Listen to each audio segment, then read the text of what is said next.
Hey everyone, and welcome back to the channel. We've taken some time to explore the area of Hertfordshire, as it's somewhere we haven't actually had the chance to venture to yet.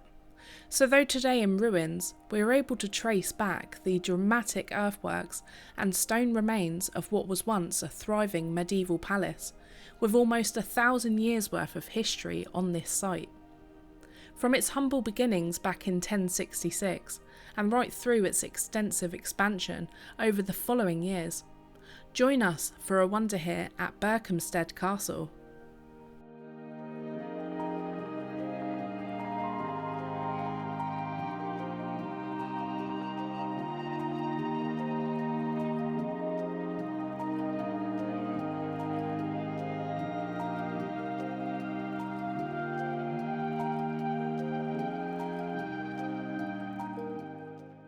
Whilst today still in ruins, Berkhamsted marks the location of one of England's history's most significant moments, when it was this very same place that William the Conqueror officially received the surrender of the English in 1066. After the Normans' victory at Battle in Sussex, their next point of call was to take over London, but instead of speeding to the capital, William decided to capture as much of southern England as he could along the way. He then went on to control and take over Dover, Canterbury and Rochester. Upon reaching London, William had noticed that the only route into the capital was across the Thames at London Bridge, but unfortunately it was blocked and very well defended. So instead he decided to carry on and headed down south towards Winchester, where the treasury was kept, and a place where he met with the reinforcements from France. He then went on to Wallingford in Oxfordshire, where he received the surrender of the Archbishop of Canterbury. Then further north to here at Berkhamsted, he met up with the Archbishop of York and Edgar Effling, who was the Saxon claimant to the throne, who after many negotiations, they all surrendered to William and his ever-growing Norman army. From here, this was where William and his mighty army marched south into the city of London. But before this, he obstructed his half-brother, Robert of Mortain, to oversee the construction of a new castle here at Berkhamsted. The purpose of the castle was to defend the northern entry into London against anybody that might have tried to stand in William's way. The castle began its life as a timber structure. It joins a long list of castles constructed in the aftermath of William's success in the Battle of Hastings, all designed to secure his hold on England.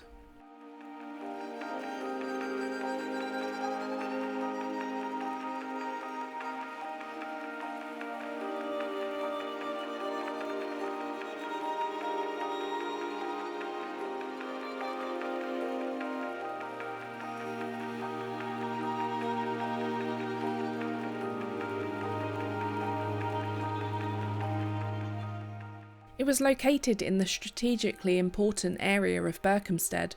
This wooden Motte and Bailey castle was a vital stronghold. Following on a rebellion from Robert of Mortain's son against King Henry I, however, it was seized from the family and eventually landed in the hands of Thomas Becket in 1155. It was likely during Becket's ownership that the castle was rebuilt in stone and extended to accommodate his large household. Yet by 1164 he had fallen from favour and was accused of embezzlement, so Henry II took Berkhamsted for himself. Later in the 13th century, the castle found itself besieged for 20 days by the future Louis VIII of France. Following his support of the Barons' War against King John, Louis battered the site with huge stones flung from siege weapons, and the castle surrendered on the instructions of the new king. The following year, however, forces loyal to the new king, Henry III, retook Berkhamsted, returning it back into royal hands. Over the next 3 centuries, a number of England's kings lived at Berkhamsted, including Edward II and his notorious favourite Piers Gaveston, Edward III and his son the Black Prince, and Henry VI, during which time renowned poet Geoffrey Chaucer oversaw the renovation work on the castle.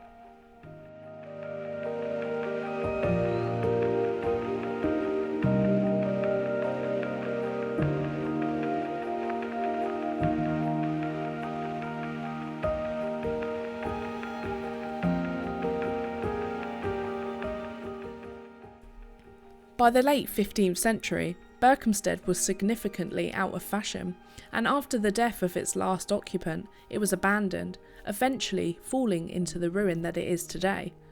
Even during the English Civil War of the 1640s, the castle played no part and saw no known conflict, and later in the 1830s, plans were set to provide a railway connection between London and Birmingham. They wanted to run it through the middle of the castle remains. Fortunately, many concerns about the castle's status, heritage and history helped in its favour, and the railway was rerouted. Berkhamsted was actually one of the first in Britain to receive such protection. However, in 1834, some engineering work started and the original castle gatehouse was destroyed.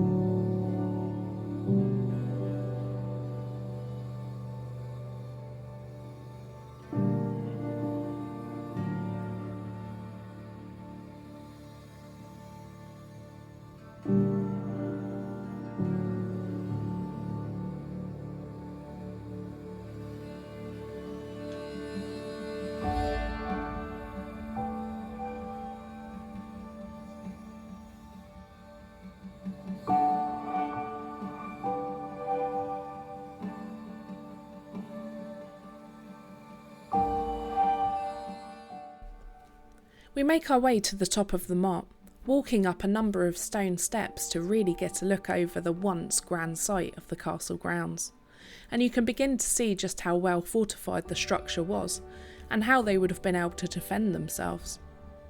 Up here there is a well, an important source for castle life, and something that would have played a massive role when the castle was being sieged.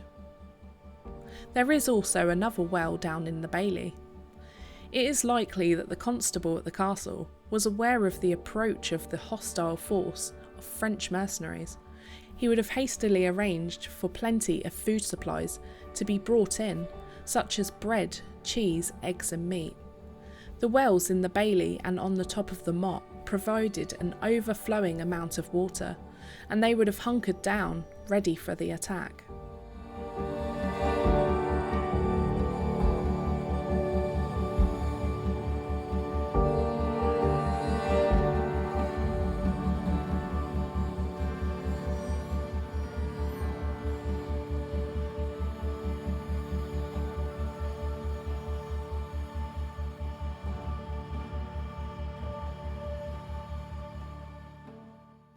A large deer park was established around the castle to provide hunting grounds, as was a vineyard that was well maintained that ran alongside the castle.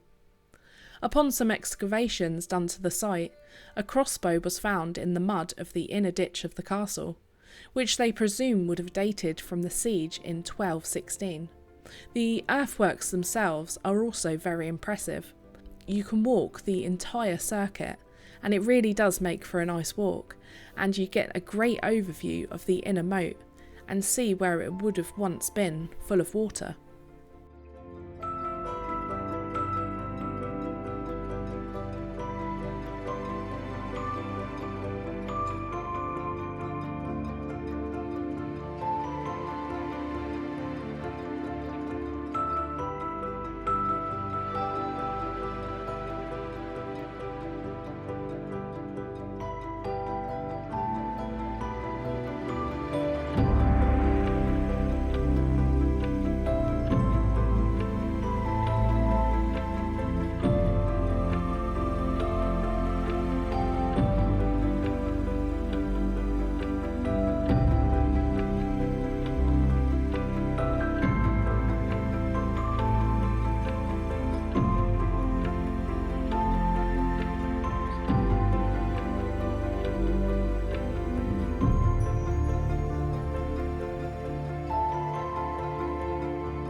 Some of the other buildings you're able to see here are the remains of a kitchen and a brewhouse that was built into the outer walls of the castle, complete with fireplaces and oven remains.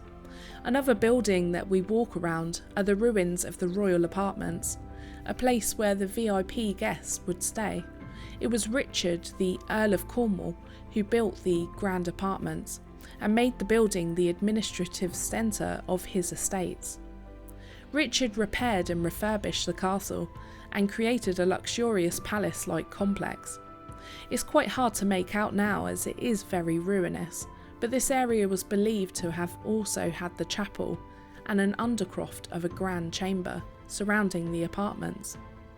The Earl of Cornwall died here at Berkhamsted in 1272. Some of the other buildings inside this fortress would have contained stables, various storerooms, halls, a blacksmith's, guest rooms and service rooms for the servants. So although not actually much physically remains, it's still a very remarkable and sizable Motte and Bailey castle, with an abundance of long-serving and important history. I think that in itself sells the castle to us. Thankfully, the site is being run and maintained by the English Heritage, and is an open space for us to come and enjoy and explore and have some downtime. In the summer months they hold car events, plays and heritage open days, so it's definitely somewhere to pop in on the list. And the best thing about getting here is if you're using the train, the railway station is a stone's throw from the entrance, or they have easy parking just outside the gates, which was free to park, plentiful and on a busy walking route.